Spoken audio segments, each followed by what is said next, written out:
The Regulatory Transition Project. Interview with Jan Rosenow, episode 47. Welcome to the My Energy 2050 podcast, where we speak here with the people building a clean energy system by 2050. This week, we're speaking with Jan Rosenow. He's the director of the Regulatory Assistance Project. The word project, as Jan tells us, was meant, actually kind of signaling just a short period of time that the project was meant to run for. But it's been decades now that it's been going. And the project has grown into essentially a think tank consulting project that operates in China, Europe, India, and the United States. This is a great episode. Maybe every episode is great, but if you love regulation and understanding regulation and governance like I do, then this is a fantastic episode to listen to. Because as we know, I hope, if you're a listener of this podcast now, is that markets are not free. There's always different interventions into the markets, whether that's politics, whether that's lobbying on business organizations. So markets are not operating without government intervention. And the role of good regulation should be to guide the markets and make it a level playing field that's both good for business and both good for consumers. And I think Jan really explains in a very concrete and elucidated way about the role that regulation and policies play in the energy transition. So this is a great episode, and he's a fantastic speaker on this topic. Jan tells us that regulation is not just regulation implemented by energy regulators, but as I mentioned, it's also about policies and the broader political, and it's not just technocratic regulation making, as actually has been in the past, but rather it's a much broader scope. And with that, we talk about the European Union. We even talk about America. And for example, within the European Union, we get in details about the Green Deal and the Fit for 55 directives that are coming out to assist Europe's transition towards a much lower carbon energy system by 2030, and of course, zero net emissions by 2050. So we go over that. And I do really want to emphasize that the point of today's podcast is to understand first, what is regulation, what is the role of regulation, and to understand how we can move faster and the role that regulation plays in moving us towards, I would say, a zero carbon energy system. And Jan, he ends the interview with a fantastic line about we can do it faster and we can do it cheaper and provide greater benefits to people by using effective regulation. One final note before we begin this week's episode, the My Energy 2050 podcast is available on most podcast apps. We are active on LinkedIn, so you can go there and post some questions or make some comments on each episode. Feel free to do that. Finally, the intent of the My Energy 2050 podcast is to spread the knowledge about how the energy system can assist our transition towards a greener future. And now for this week's episode. Today, I want to welcome to the My Energy 2050 podcast, Jan Rosenow. He's the director of the Regulatory Assistance Project. And Jan, if you don't mind, I'll keep the introduction about and your titles and everything you do short. And I just want to thank you for coming on to the podcast today. Thanks for having me. Looking forward to the conversation. Yeah, I'm definitely looking forward to the conversation. And I'm really interested looking at your profile and your education with what was that drove you to study, particularly at that time, a master's degree and then a PhD really focused on energy. So my undergraduate was actually in geosciences, and I was extremely interested in the natural world and how it functions, but also our impact as a human race on the planet and on the environment. But I quickly learned what I was really getting interested in was not so much just understanding the impacts, but really understanding how we can mitigate some of the negative impacts that we have on the planet, how we can reduce emissions in particular. I got really interested in climate change, but also other issues. And I studied environmental economics and environmental policy initially, and then specialized in energy efficiency policy in my PhD, which really was at the time was a result of, there was funding for this, and I was really interested in the subject, and that's got me into the energy space. Mm-hmm. Excellent. And how does regulation come into this focus here?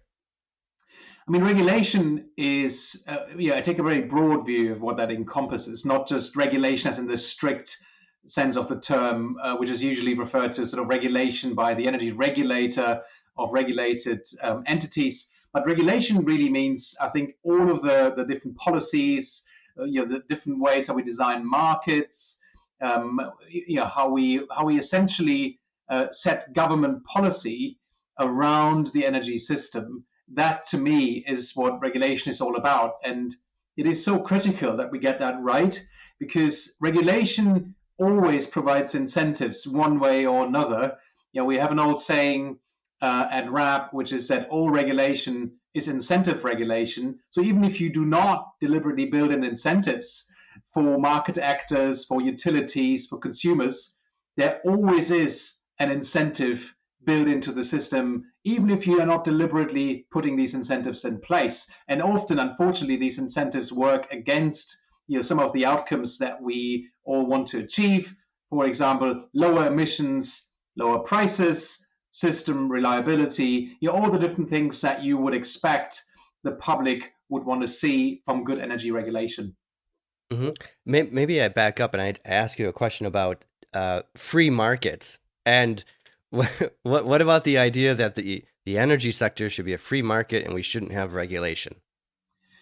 Well, markets are never entirely free. There's always a framework in which they operate.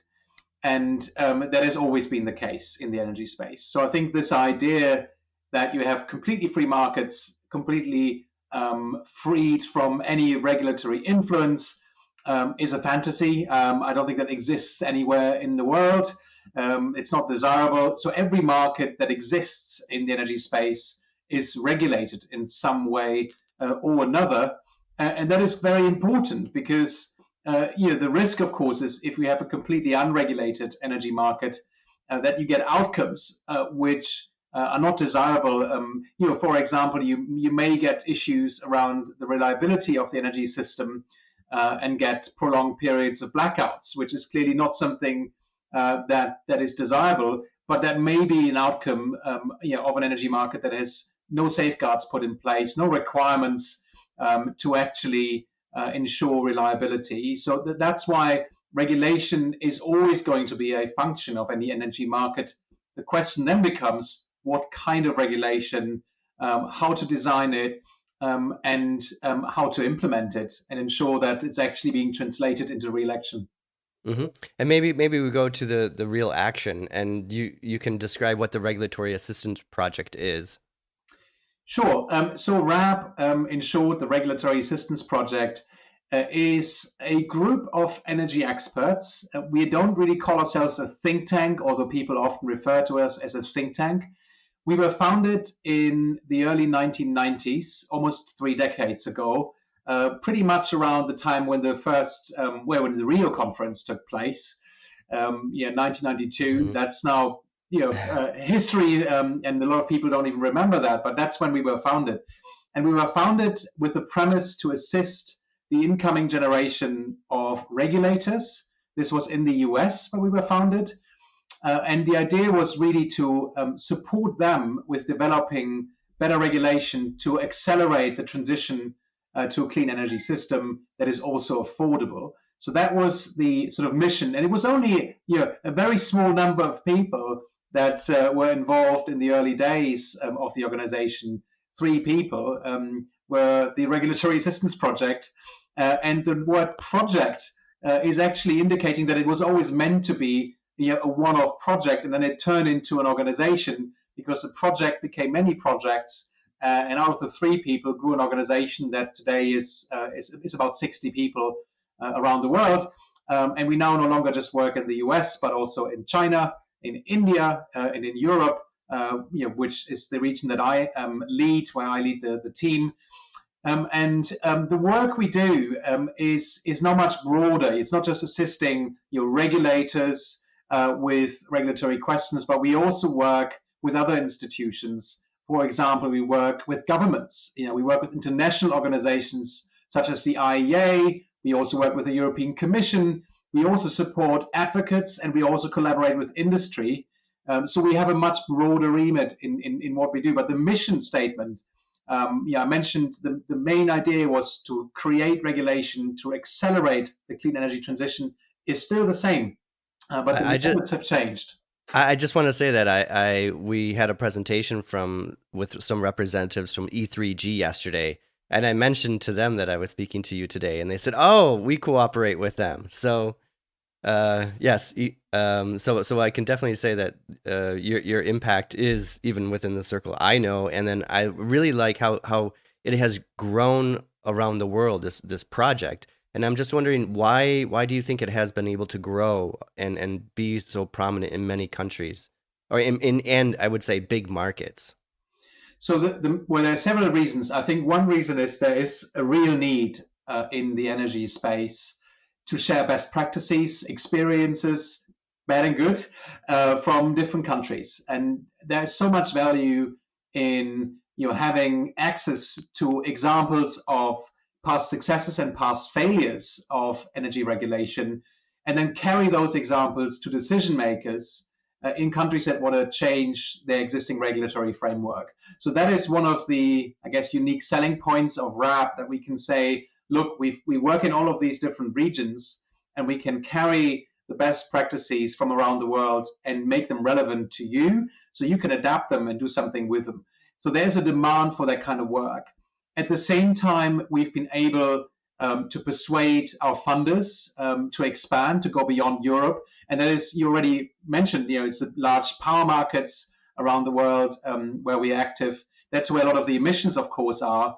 So there's a real need to also work in those other regions if we want to solve climate change and reduce emissions. We can't just focus on one region. We have to really focus ideally on the entire world, but with limited resources. Our approach has been to go there where the big emissions are from the power sector, and that is China, India, Europe, and the US. Hmm. And could you maybe describe some of the commonality, but also some of the differences in between these markets? Well, they I mean, are. when you approach them with regulation, which is a very, again, as you said at the very beginning, it's a very broad spectrum of what is regulation.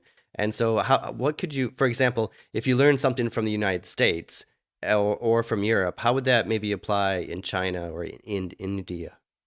So yes, indeed, each place is different, and the culture, the history of regulation is different in each country, and even within the country, like take the United States, at state level, there are differences in regulatory traditions and capabilities, approaches. So we're very mindful of that, and we do not believe that you just have a blanket approach that you can impose on everybody or advocate to everybody to copy that will work. So regulation needs to be adopted and adapted at the same time, so that it makes sense for the specific context in which it operates. What are the big differences that I see? And of course, I focus mainly on Europe. So from what I know, it's basically it's based on discussions with colleagues, but also some involvement in the projects we're doing in these other regions. Is that in the US, you have a lot of transparency. You have a highly regulated process where a lot of the utilities are still sort of vertically integrated, and all of the different bits of the utility are heavily regulated with public utility commissions, in a lot of participation from other actors. That is quite different in other countries. In Europe, for example, we unbundled the energy system quite a bit. So we have a lot of companies that just focus on supply generation, on networks, and it's quite different. So the way utilities are regulated in the US is fundamentally different to how they're regulated in Europe, because the supply side, the retail side in Europe, is not going through a similar process where revenues are being determined by the regulator. That still happens where we have natural monopolies on the network side, but we do not do that in Europe for the supply and retail end of the business, and that's a fundamental difference between most states in the US and Europe, just how utilities are being regulated because of that difference in structure. And of course, in places such as China, you have a completely different government system, and again, you can't just assume what works in Europe will equally work well in China. But there are elements of things that work well in Europe or in the US that will also have high relevance in the Chinese regulatory system. You talked about the U.S. influence on Europe on unbundling, for example, and maybe I'll just put in this neoliberal framework that deregulation happened in the U.S. first, and then Europe kind of got on that as well and debundled and unbundled its different energy companies. And I'm just trying to think now with higher energy prices, and we're in this, I would say, interesting and scary state at the moment with such high energy prices. Do you see things moving differently, almost, I don't want to say backwards, but going back to larger state involvement in the power markets rather than just the role of regulation and the regulator as it being an independent entity? But there could be more politics in the power markets in Europe. Well, we already see that. I mean, the fact that power market design is debated now in the national press in several countries is quite interesting, and of course exciting for people like me who work in this space. But it's also unusual. Quite often these market discussions take place amongst the expert community, between the regulator, between market actors, government departments, but not really, get lots of coverage in the media. And that has clearly changed. And we now see proposals for changing the current market framework in different member states, and there are calls, for tweaking what we currently have. Some of which raise some important questions, but some of which are also problematic because they suggest there's an easy fix to the current gas price crisis, which there isn't. This is a much more fundamental structural problem, and suggestions such as you could simply pay everybody an average price and avoid high prices in the electricity market that stem from the fact that gas is often on the margin and gas prices are very high, so it sets a very high clearing price in energy markets. I think are certainly problematic because in the long term this will lead potentially to underinvestment, and then you could have problems with reliability. I think there are no short-term fixes in terms of market design, but at the same time it just highlights our dependency on gas in many places. And it highlights a need for speed in rolling out the alternatives, more demand side flexibility, more storage, more renewables, to reduce the impact of gas price fluctuations on the electricity market, and also to reduce the demand for gas in other sectors. We talk a lot about electricity, and that made the headlines in the press. But when you look at where the gas is actually being used, at least in Northern Europe, most of the gas is used in buildings for heating and not for making electricity. And that's an area that is completely underappreciated in the discussion, where, by simply reducing gas demand through energy efficiency, we could already alleviate some of the pressure that consumers face. Yeah, and maybe we can get back to energy efficiency, and I'm sure we'll talk more about the power markets, but this is a great point about energy efficiency and the lack of investment so far. And maybe you can just describe somewhat briefly, but what are the benefits of energy efficiency in buildings? Well, there's so many, right? We can start. And the IEA have famously, had their flower of all the benefits. You can find it on the web if you Google multiple benefits, energy efficiency, flower. You find this beautiful graph where they have many benefits of energy efficiency. But I would say you got to separate that into different types of benefits. So one benefit is directly accruing to the occupant of the building and the building owner, which in some cases is the same person and sometimes it's not. So for example, reduced bills, right? Higher comfort levels, higher value of the property potentially. There's a correlation between energy performance and property values that's been established in academic research. So that's a direct benefit from energy efficiency. for the occupant, but also the owner of the property. And then, of course, there are wider system benefits for the energy system. Reduced demand. I already mentioned that. But also, if you think about, as we electrify more and more buildings, we move away from combusting fossil fuels for heat generation. There's now an opportunity to use buildings as a flexible resource on the system to modulate electricity demand. To make this specific, you could, for example, preheat a building that's using a heat pump in the early hours of the morning when there's a lot of wind on the system. Especially in Denmark, for example, that is the case. There's a good correlation between offshore wind generation and the potential for preheating. And equally, you could take advantage of solar and do cooling, pre-cooling, if you have better insulated buildings. So you can use well-insulated buildings as a system resource. And then finally, of course, there are the wider societal benefits around reduced carbon to meet our climate goals, less air pollution. Not many people know that actually in inner cities, often the contribution from heating buildings to things like NOx emissions is very sizable. It's very significant. And that is something that can be addressed through energy efficiency. So there are these kind of three categories, the building owner and occupant, the energy system, and then society, which all of who benefit from energy efficiency.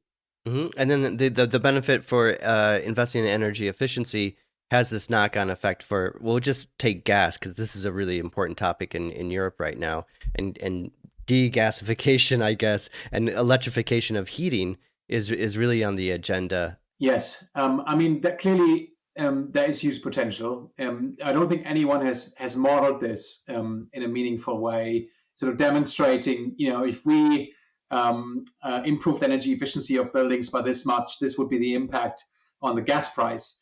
Of course, you could model that, but I don't think anyone has done that yet. But very clearly, the import dependency in terms of the amount of gas that we import in Europe is growing. I mean, that's quite different to the US. When you look at the US, a lot of the gas is produced domestically, and especially with the shale gas revolution in the US, that amount has gone up. But in Europe, the import dependency actually goes up, and every year we import more and more gas, and that is causing some of the problem. So reducing that gas demand by improving energy efficiency of buildings in particular will first of all reduce the amount of gas used in buildings, of course, and therefore reduce the gas bills that people have to pay. But it would also be logical to then assume that will also lower gas prices, because you have a lower demand for gas, which should lead to a reduced gas price also in the other sectors, including the electricity sector. Mm-hmm. And what could be the role of regulation in this to encourage energy efficiency, and maybe even how could regulation be built to assist buildings? I'll just say buildings moving away from gas as a source for heating.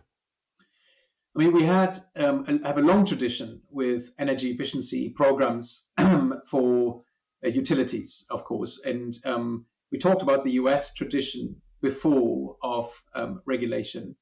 And in the US, after the two energy crises in the 1970s, the first energy efficiency obligation on utilities was put in place in California. And this was an idea that was essentially a response to the energy crisis, to say, look, we may be able to achieve the same service more cheaply if we not just rely on supply side resources, but if we also mobilize the demand side and reduce energy demand in the first place.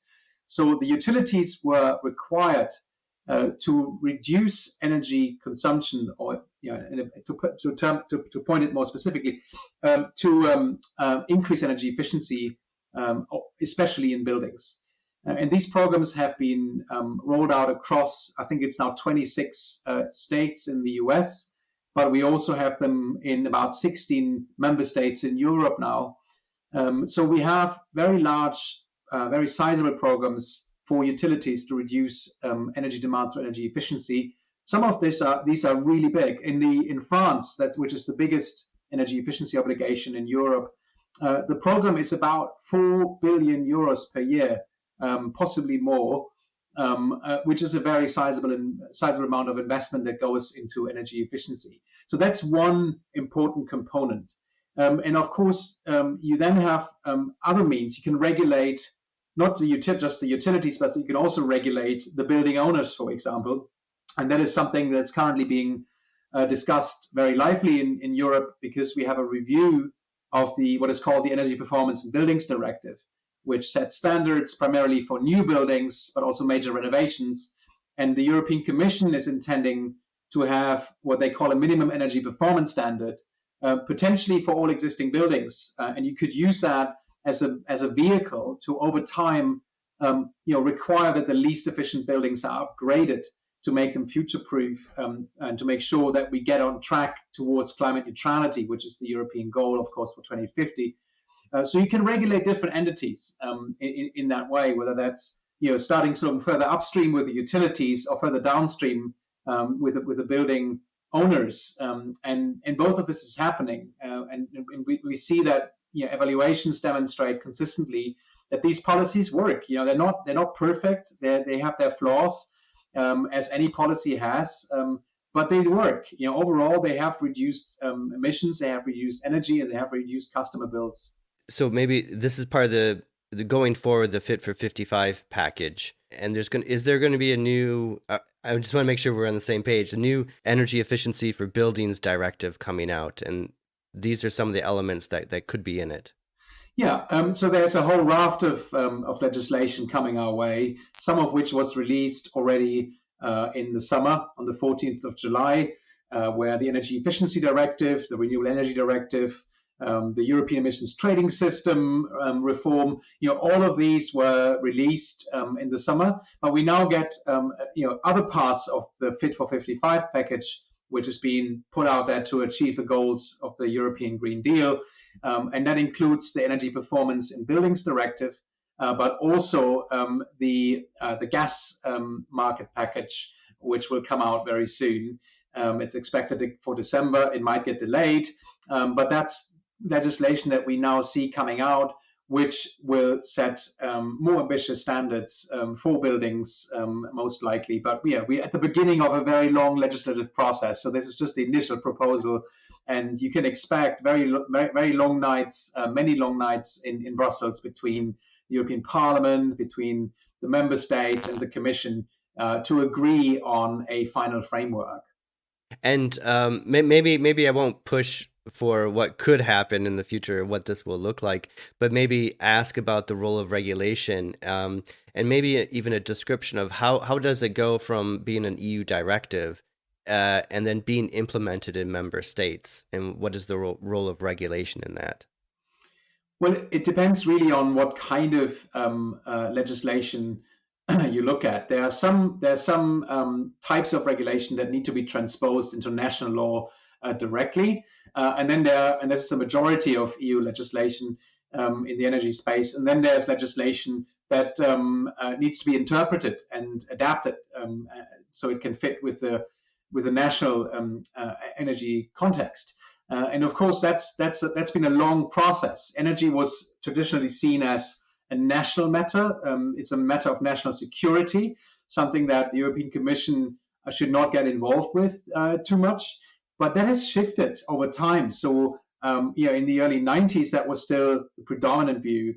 But over time, we've seen much more integration, partly because the markets are becoming more integrated, especially the electricity market, where you have more connections, more integrated markets that actually cover wider geographical regions.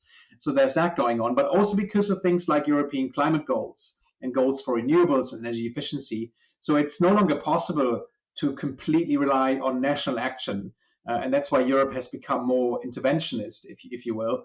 But it still requires an interpretation by member states. And RAB has assisted both the Commission in implementing the European legislation from a European Commission point of view, but we also worked with national governments and supported them in finding a good pathway to comply with European legislation. And it's a complex process because in many cases it's not crystal clear what exactly is required, and there's room for interpretation.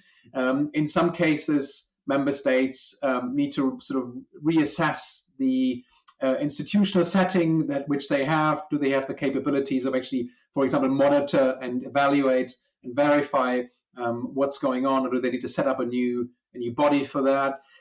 Laws may need to be changed. Often that's primary legislation at national level. So there's a complicated process involved in that, and which is not always straightforward.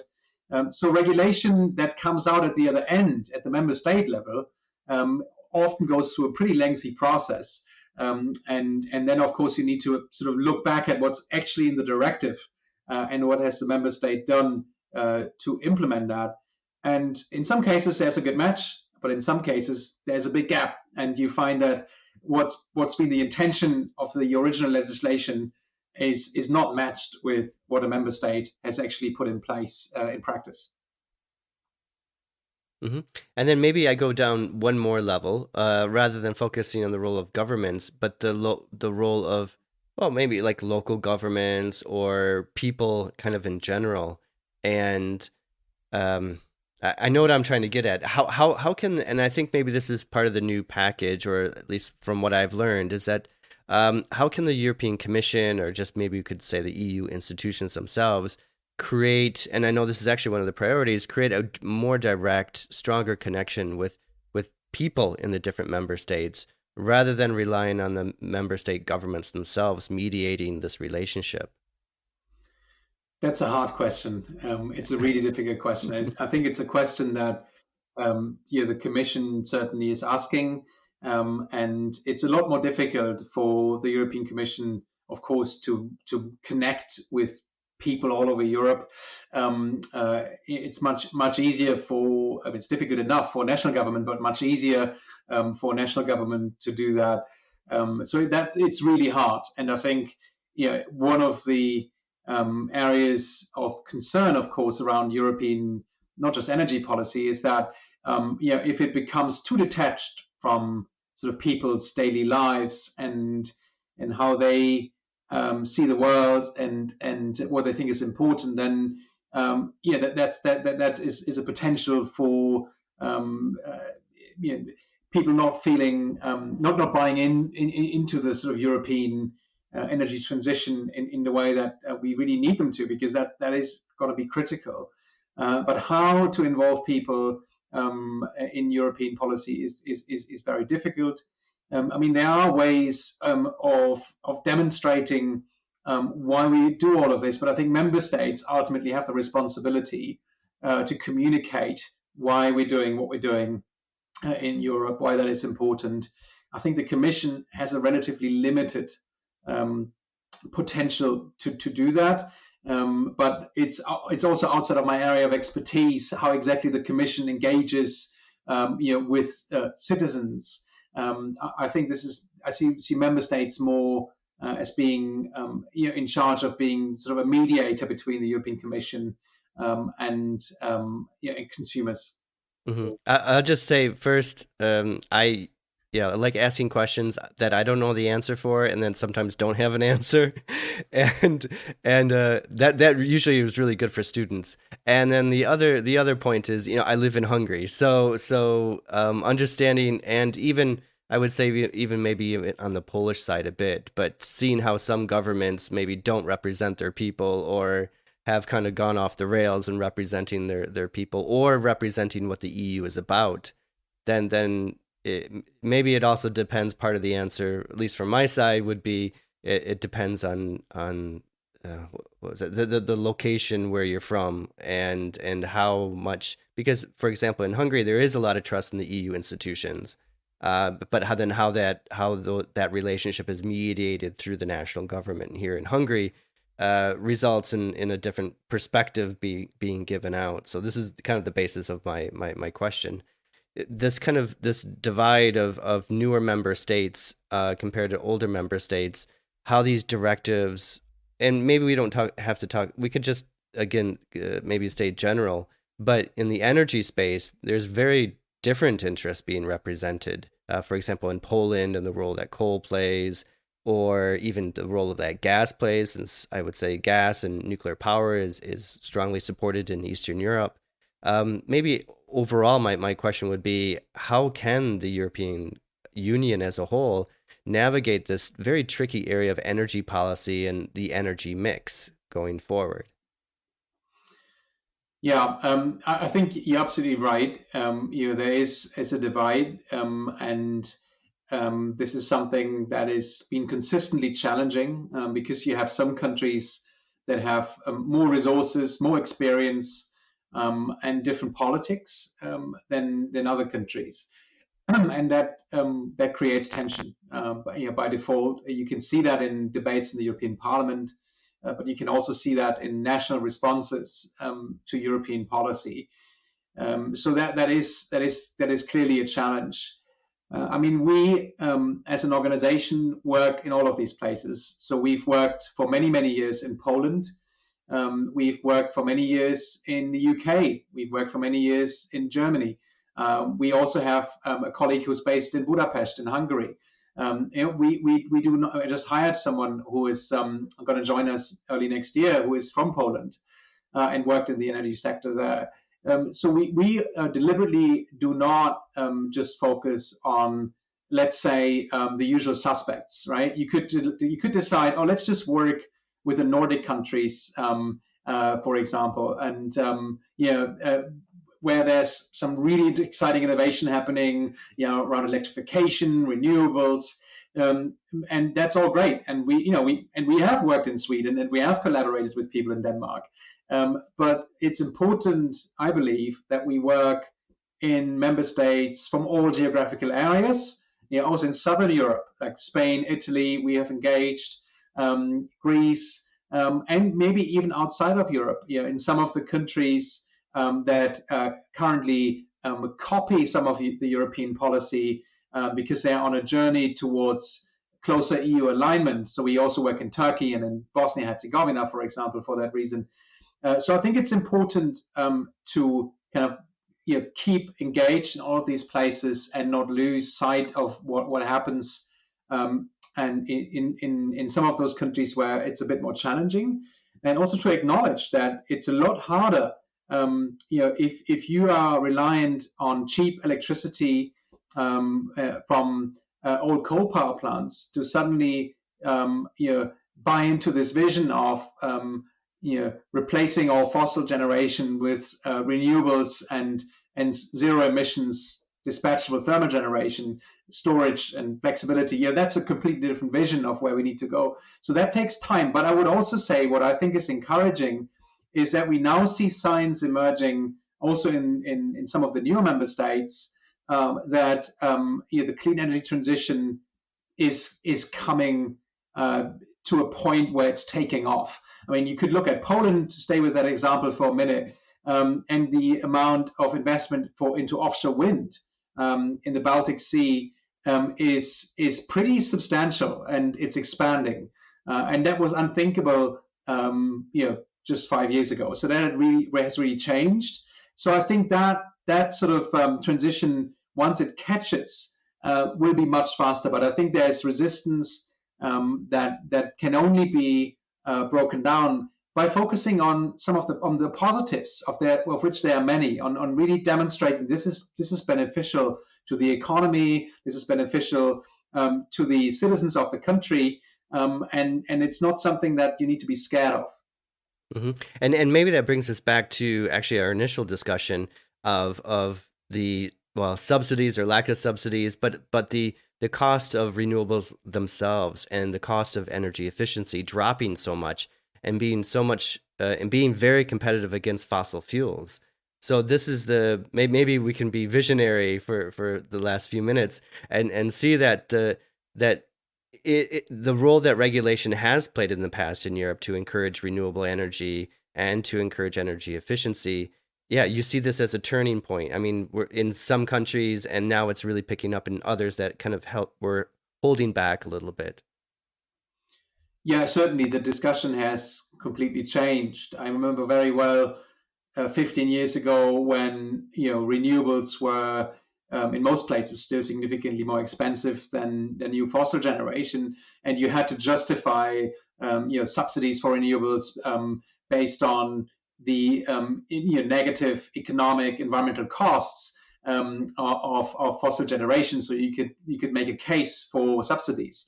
Well, now there are many instances where you no longer need any subsidies because building new capacity, often utility scale solar, for example, is cheaper than building new coal power plants, and that is clearly very attractive. So the discussion has changed, and renewables have dropped so much in price and continue to drop in price. We also see other technologies, battery technology, amazing innovation happening with prices coming right down and continuing to drop. And now we're seeing the same happening in other sectors where we haven't done as much in the past. You could look, we talked about buildings before, huge need to decarbonize. So things like heat pumps, but also rolling out energy efficiency more cheaply. We will see, I believe very, very strongly in that, we will see a reduction in costs in that space as well. So I think the proposition for the clean energy transition is now quite different. It's no longer just about carbon, but I think it's also about achieving something better that's at lower cost with less air pollution, and not relying on fossil imports in a lot of cases. It's domestic energy that's produced within countries that benefits people locally and directly, and I think that's a positive news story around the energy transition that is I think emerging, and we're going to see much more of. Mm-hmm. And could you maybe expand on the role of hydrogen? I saw on LinkedIn you've been posting on that, and I'm interested because hydrogen, and I'll just use my own label, is like the new shale gas. It seems like. So it seems like for some it can solve everything, but for others it's not there yet. So could you maybe reflect on the future of hydrogen in the EU? Big question. So let me start with a positive statement about hydrogen. So I believe hydrogen is going to be essential in the energy transition, and it's going to be important that the hydrogen that we use is ideally zero carbon, because we have climate goals that require almost the full decarbonization of the economy, and it will be especially important in the electricity sector, where hydrogen, for example, could be used for dispatchable power generation, of which I believe we will need quite large amounts of, especially as we electrify more of the transport and building sector. So it's going to be important that hydrogen is going to be zero carbon. So green hydrogen will have to be the priority. There's lots of other applications where hydrogen is going to be needed. You can think of high temperature applications in industry where it's simply not practical to use alternatives because you don't get the right temperatures. Or you could think of areas where hydrogen is used as a feedstock, fertilizer production, where you simply can't electrify, for example. And then, of course, there's a discussion about shipping and aviation, long distance transportation, where you just don't get currently the energy density with battery storage, and it may not be cost competitive. I think the jury is still out. To what extent can you electrify these applications, and to what extent do you need other forms of energy carriers such as hydrogen? But clearly there is potentially a role. Where I do not see a role for hydrogen, and that's where I've been quite vocal, because I can see that there's a lot of arguments being put forward, is the use of hydrogen for low temperature heating in the building sector, and the use of hydrogen in personal transportation, in vehicles, in cars, and also light vans, for example.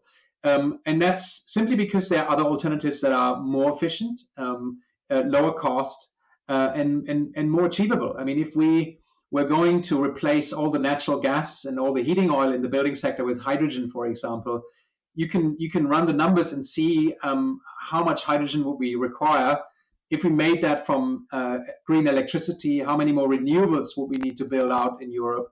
And the numbers you get are really scary. It just looks unfeasible simply on the grounds of how much additional capacity you need. Of course, you may say, oh, why don't we just do blue hydrogen and use natural gas, use steam methane reforming, and then sequester, capture the carbon and store it. The problem with that is that currently, and also in the future, it's not going to be possible to get to zero emissions with that technology. And there's a debate out there, and I'm not going to go into that. Can we get to more than 90%? Can we even get anywhere close to 90% emission reduction? But the key point here is that even with the best available technology, if you assume very low leakage of methane further upstream, you still do not get to zero emissions, which to me suggests that if you use blue hydrogen, then you need to be quite careful where you use it, and there needs to be a very good reason for it. But to think that we can just replace all the gas we currently use with blue hydrogen, it's not going to get us anywhere close to full decarbonization. That's the problem with blue hydrogen. Yeah. Oh, I'll just express my opinion. It's kind of stupid. So we have gas, natural gas, and then why convert it into another gas when you could just use it directly? But you probably shouldn't use it anymore. So we should just do something else. Or pink hydrogen, I think is the other kind of, maybe we could, I won't say neutral, but that was something from nuclear power. Maybe I could buy into. So yeah, but the blue hydrogen is not there. And maybe my question is, if we're producing, rather than producing green hydrogen to heat homes, why not just use that electricity that's being produced to heat homes? That's precisely what we would say. And that's not to say that there's no role for hydrogen in heating. I mean, that you could see a role for hydrogen for the purpose you just mentioned. You could use it to run thermal plants during those days when there isn't enough renewables on the system, to generate the electricity that is then used in heat pumps to heat our homes, which is much more efficient than using the hydrogen for example, in a hydrogen boiler in a home. Another application potentially might be in some district heat networks where you might have combined heat and power plants. There isn't a great evidence base yet on that, but it's one of the areas where maybe there are there are applications where this is a good alternative as a complementary heat source. And finally, there might be some areas where you have high industrial usage of hydrogen already and local clusters. Well, there may be cases where a hybrid system where you have a heat pump coupled with a hydrogen system could be cheaper than upgrading the electricity network in that area. I'm not dogmatically against any of those options. I'm not even against using 100% hydrogen for heating in some buildings, as long as you can demonstrate that it is the cheapest, lowest cost option to decarbonize and delivers the highest amount of benefits. I mean, that should always be the metric that we use when we assess any technology. It should be about economics, the ability to reduce emissions, and the wider system impacts. And in some cases, that will lead to us saying hydrogen is a great option. And in other cases, we will say, well, actually, there are better alternatives. And that should guide our decision making, not, I think, a belief in a specific technology versus another. I think it should be about applying common sense criteria to decision making. Mm-hmm. I'm just my one question would be, but maybe it's actually another question, is just that a lot of this talk is about saving the gas sector itself and gas companies, converting them to hydrogen companies instead. But my further question would be, would it be better to kind of just redo and create a brand new hydrogen network rather than repurposing the gas network? Well, there will be parts of the gas network that will still be needed, of course, for, let's say we switch entirely to hydrogen for applications where gas is currently being used. Certainly, if you still have a large requirement for hydrogen in sectors I mentioned before, industry, power generation, potentially shipping, aviation, etc. So there's still a need for transportation of hydrogen. So the transmission pipelines will still be important. The more important question, I guess, is about the distribution grid. And a lot of the gas distribution grid serves domestic properties, for heating. And there it is very clear that a lot of that will become a stranded asset as we move towards either district heating or electrification. And for the companies that currently run these networks, of course, the question then arises: well, what do we do instead? This is an interesting debate, because clearly there are some skills that these companies have that could also be applied to district heating networks, for example. There are technologies that they could roll out to diversify, to not just rely on the gas network. But we're just at the beginning of that discussion, and currently what we see is a lot of pushback. We've seen that before. Remember the coal phase out. There has been a suggestion we can just retrofit coal power plants with CCS technology. We could make sure that all new coal power plants are CCS ready, and essentially continue as we have by retrofitting the fossil infrastructure. And that has led to very little. There's only one commercially operating coal power plant in the world, in Canada, and no other plant exists. The last one shut in the US, I think, last year. The one in Europe that received a lot of press, I think, shut in 2014, at least the CCS facility. So I don't think we can rely on a quick fix here. The hard truth, I think, is for the gas industry that this is going to be a transition that will involve a reduction in gas use. Every scenario that's credible shows that we use less molecules, more electrons, and you can try to delay that. But ultimately, that is something that's going to happen. And I would hope that more gas companies will become part of the solution, and not just try to delay this, because ultimately this will happen, will have to happen. And proactive companies that want to be part of the solution will potentially benefit. But if you're just trying to delay, I think you will end up with stranded assets, and you will end up with an outdated business model. And that's not something that needs to happen. I think there's an opportunity here to be much more pragmatic about this, and not just try to prolong the current model of operating. Yes, and Jan, we could talk another hour just on stranded assets, but maybe we'll conclude there, because I think that's really a good call for companies to get on board with this energy transition and not try to muddle through and prevent a transition from happening more actively. My final question to you is, and it's the question I ask everyone, is what kind of energy system are we going to see in 2050? So I believe we will see a much more electric energy system.